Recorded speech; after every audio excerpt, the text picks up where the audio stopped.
뉴스 읽어드립니다. 오늘의 뉴스를 10분 만에 정리해드립니다. 오늘은 2024년 9월 3일 화요일입니다. 미국과 한국의 주요 뉴스를 읽어드립니다. 한인 주민들도 상당수 거주하는 렌초 팔로스 버디스와 인근 지역이 지난해 폭우 등으로 인해 발생한 산사태와 집안 침하가 계속 진행되면서 일부 주택들이 가스와 수도는 물론 전기까지 끊기고 안전상 더 이상 거주가 불가능한 상태인 것으로 나타났습니다. 산사태에 따른 안전 우려로 인해 전력회사인 서던 캘리포니아 에디슨은 지난 1일부터 140여 가구에 전기 공급을 중단한 가운데 렌초 팔로스 버디스시 당국도 해당 주민들에 대해 결국 대피령을 내렸다고 LA타임스가 보도했습니다. 안전을 이유로 전력이 차단되면서 140여 가구 주민들은 대피 경고를 받았지만 예비 발전기로 일부 주민들은 집에 머물고 있습니다. 렌초 팔로스 버디스시 당국은 주민들에게 전기가 차단된 후에는 하수도 유출을 초래할 수 있기 때문에 물을 사용하지 말 것을 경고하며 중요한 서류와 약품을 챙겨 신속히 대피할 것을 촉구했습니다. 팔로스 버디스 일부 지역에서는 최근 몇 달 사이 집안 약화가 3배에서 4배가량 가속화돼 우려가 커지고 있습니다. 캘리포니아 주의회가 딥페이크 처벌법과 함께 통과시킨 다양한 인공지능 규제 가운데 콜센터 노동자 인공지능 대체 금지법이 주지사의 서명으로 발효될지 주목되고 있습니다. 캘리포니아 주의회는 주 정부 및 지방 정부가 공공서비스 콜센터를 운영할 때 콜센터 노동자의 핵심 업무를 인공지능으로 대체하지 못하도록 하는 법안을 가결했습니다. 법안은 공공서비스 콜센터가 인공지능이 아닌 사람에 의해 운영되어야 한다고 규정합니다. 법안은 인공지능이 콜센터 노동자의 업무를 지원하는 건 허용했지만 대체하는 건 금지했습니다.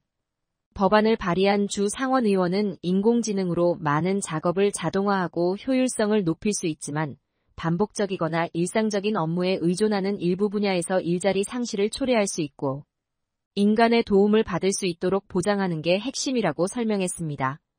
개빈 뉴섬 주지사가 이들 법안에 서명할지는 미지수입니다. 개빈 뉴섬 캘리포니아 주지사는 이달 30일까지 이 법안에 서명할지를 결정해야 합니다. 대선을 2달 남겨둔 가운데 승패를 좌우할 7개 경합주 중 러스트벨트 3개주에서 민주당 후보인 카멀라 해리스 부통령이 여론조사 평균을 기준으로 앞서고 있는 것으로 나타났습니다. 공화당 후보 도널드 트럼프 전 대통령은 노스캐롤라이나주 한 곳에서 우위를 보이는 것으로 분석됐습니다.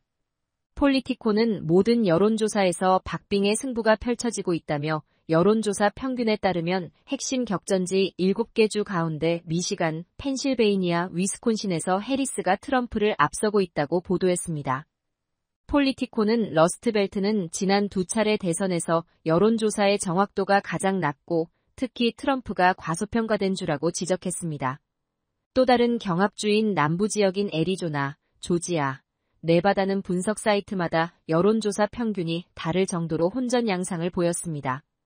트럼프는 2016년과 2020년 대선에서 모두 승리한 노스캐롤라이나에서 근소한 격차로 앞섰습니다. 뉴욕 주지사의 전 수석보좌관이 중국 공산당의 스파이였던 혐의로 체포됐습니다.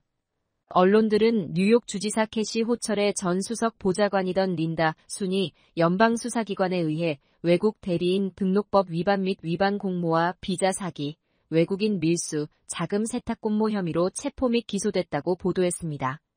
린다는 1년 동안 호철 주지사의 부참모장으로 재직하면서 다른 주정부 직책도 맡았던 것으로 전해졌습니다.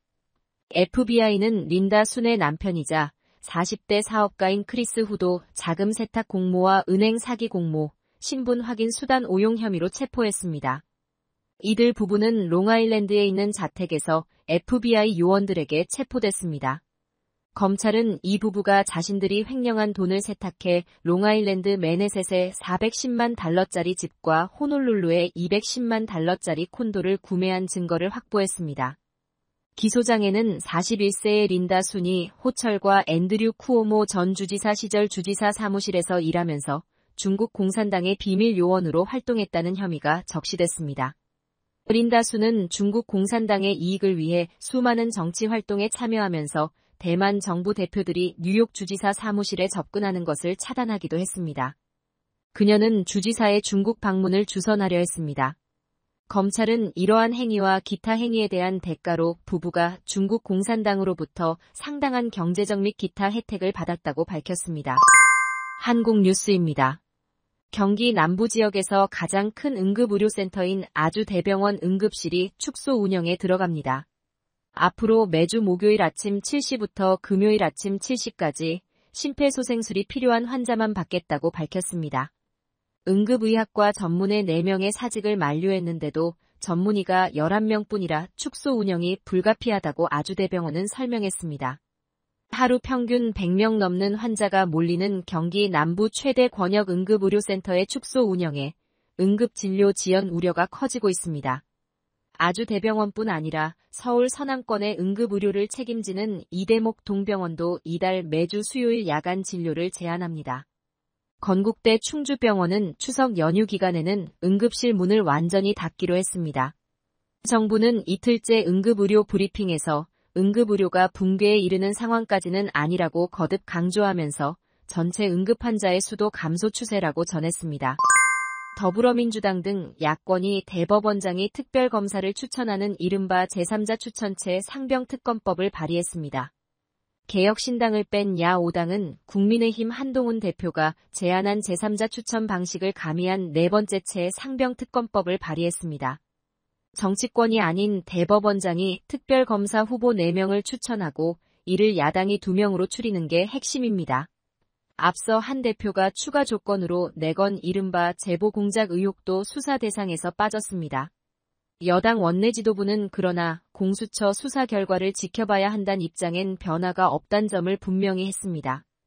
일단은 이 같은 특검법을 받아들일 순 없단 데는 여당 대부분 공감대를 이룬 분위기이지만 친한계를 중심으로 한 미묘한 시각차는 여전합니다. 여당 내 이견과는 별개로 야권이 형식상 한동훈 대표의 제3자안을 수용하면서 압박의 강도는 더 거세졌다는 평가입니다.